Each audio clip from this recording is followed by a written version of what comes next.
I've been on this bench long enough to recognize patterns. The arrogant teenager who thinks rules don't apply to them. The businessman who believes money makes him untouchable. The person who walks in here thinking their Instagram followers give them immunity from consequences.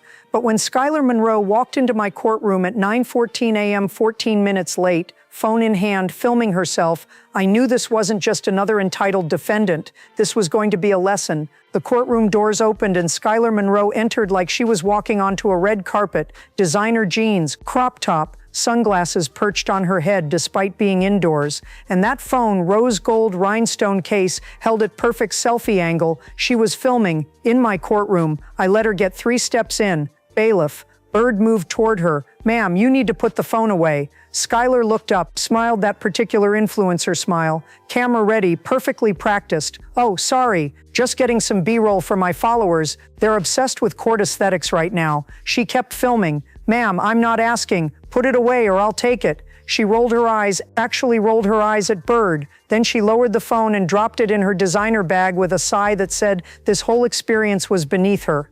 She sat down at the defendant's table next to a young woman in a blazer, her manager, Ashley Chen, who handled all her brand partnerships and apparently thought that qualified her to sit at counsel table. Across the room, Robert Harrison sat quietly in a folding chair, plaid shirt, work boots, hands folded in his lap, Vietnam veteran cap on his head. He didn't have a lawyer, didn't have a manager, didn't have 3 million followers. He just had the truth. I picked up my glasses, set them down with a click. Miss Monroe, you're 14 minutes late. Skylar looked up from checking her nails. Oh yeah, traffic was crazy. Plus I had to stop for coffee. The lighting here is terrible and I needed the caffeine to deal. Ashley leaned over and whispered something. Skylar nodded. I apologize, Your Honor. It wasn't an apology. It was words arranged in the shape of an apology. Miss Monroe, do you know why you're here? Honestly, not really. This whole thing is kind of random. I looked at the file, looked back at her. Mr. Harrison is suing you for $85,000 in damages. He claims you posted videos on social media that destroyed his business reputation and caused financial harm. Does that ring a bell? Skylar shrugged. I post like 50 videos a day. I can't remember every single one. I set the file down. Let me refresh your memory. On March 3rd, you posted a TikTok video calling Mr. Harrison's repair shop the ugliest store in America and said, quote, "Who even goes to places like this anymore? It's giving 1970s serial killer vibes." That video got 4 million views. Does that help? Ashley whispered again. Skylar waved her off. Your Honor, it's just content. It's not that deep. People need to stop being so sensitive. The temperature in the room dropped 10 degrees. I stood up. Miss Monroe, let me explain something to you. This courtroom is not TikTok. I am not one of your followers, and that man sitting across from you is not content. He's a human being with a business, a reputation, and a life that existed long before you were born. So when I ask you a question, I expect a real answer, not a soundbite. Do we understand each other? Skylar's smile faltered. Yes, Your Honor. Good. Now sit there quietly and let's hear from Mr. Harrison.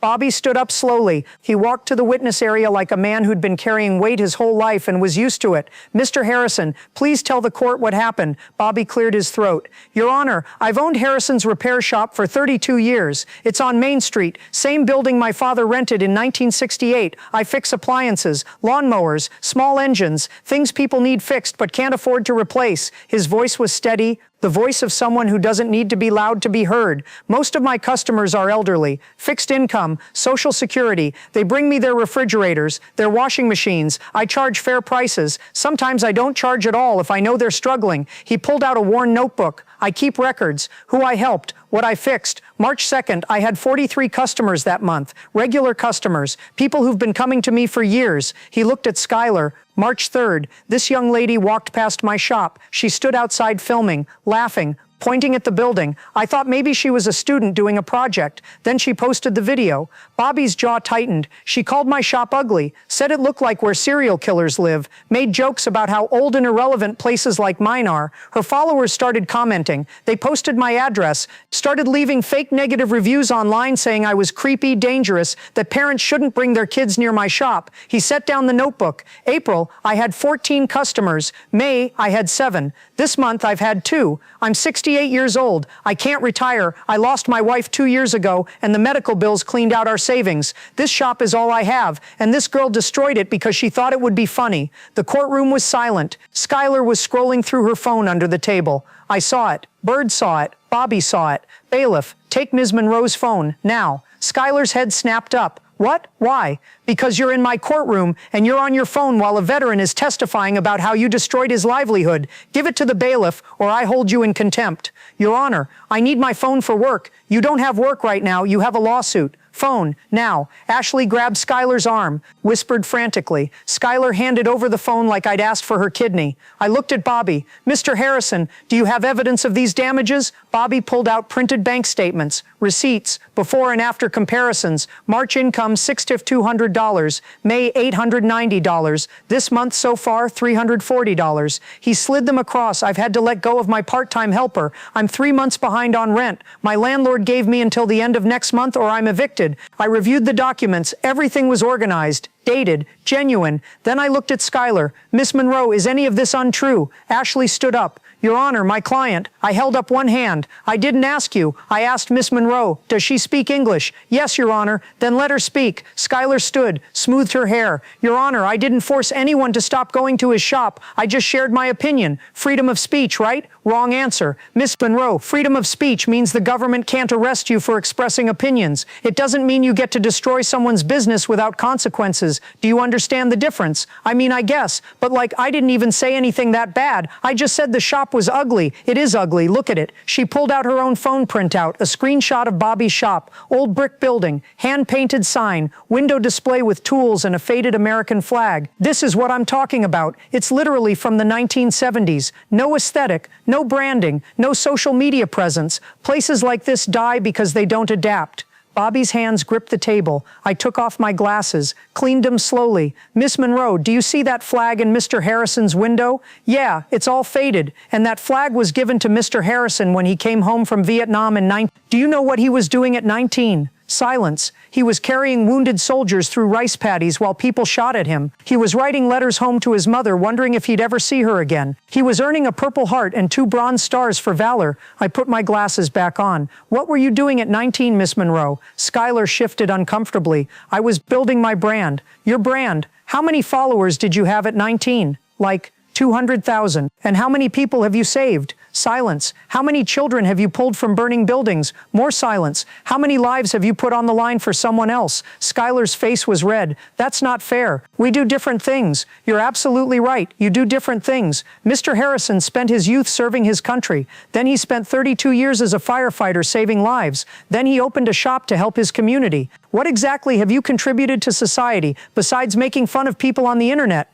Ashley jumped up. Your Honor, my client is a content creator. She provides entertainment, joy, inspiration to millions. Sit down. Ashley sat. I leaned forward. Miss Monroe, I'm going to tell you something, and I want you to listen very carefully because I'm only going to say it once. The entire courtroom held its breath. Your 3 million followers don't make you important. Your sponsored posts don't make you valuable. Your aesthetic doesn't make you better than anyone else. And standing in front of a man who bled for this country and calling his life's work irrelevant doesn't make you edgy or funny. It makes you cruel. Skylar's eyes filled with tears, but they weren't tears of remorse. They were tears of someone who'd never been told no before. You destroyed this man's business because you thought it would get you views. You didn't think about the consequences. You didn't think about the person behind the building. You didn't think at all. You just pointed your camera and laughed. I picked up the evidence file. Here's what's going to happen. You're going to pay Mr. Harrison $85,000 in damages. That covers his lost income, his back rent, and the emotional distress of watching his life's work crumble because you needed content. Skylar gasped. I don't have $85,000? Then you're going to figure it out. Sell some designer bags. Do fewer sponsored posts. I don't care, but you're going to pay him. I wasn't finished. You're also going to post a public apology, not written by your manager, written by you, explaining what you did, why it was wrong, and directing your followers to support Mr. Harrison's business. And it better be genuine, Miss Monroe, because if I see one eye roll, one hint of sarcasm, one indication that you're not taking this seriously, I will hold you in contempt, and you'll spend 30 days in jail thinking about what irrelevant really means. The courtroom erupted in whispers. Ashley was furiously taking notes. Skylar was staring at me like I'd just spoken a foreign language. Furthermore, you will complete 200 hours of community service, and not at some glamorous charity gala where you can post pictures. Real service. You're going to volunteer at the VA hospital. You're going to sit with veterans, listen to their stories, learn what sacrifice actually means. I looked at Bobby.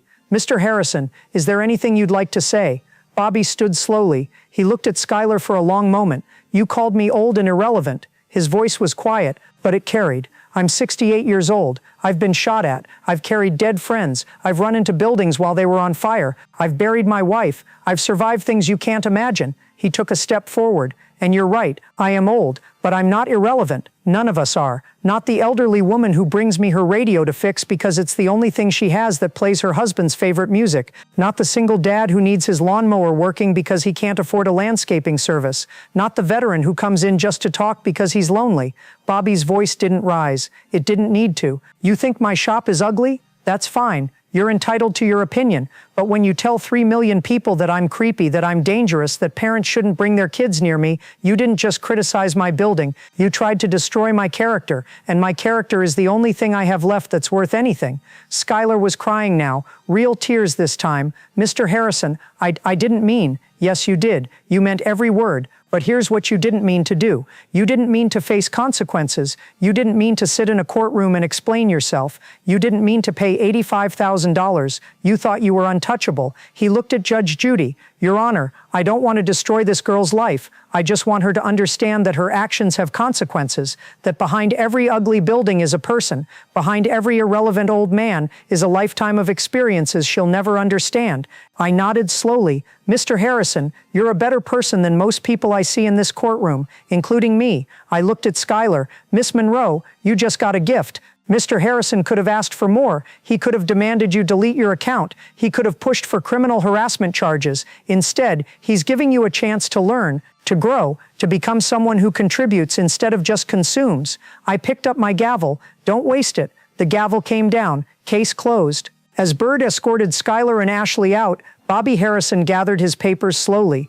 Mrs. Coleman, the elderly woman from the gallery, approached him. Bobby, I'm proud of you. Bobby smiled, tired, but genuine. Thanks, Patty. Just hope my shop's still there when I get back. I watched from the bench as this quiet, dignified man walked out of my courtroom, and I thought about something my father told me when I was young.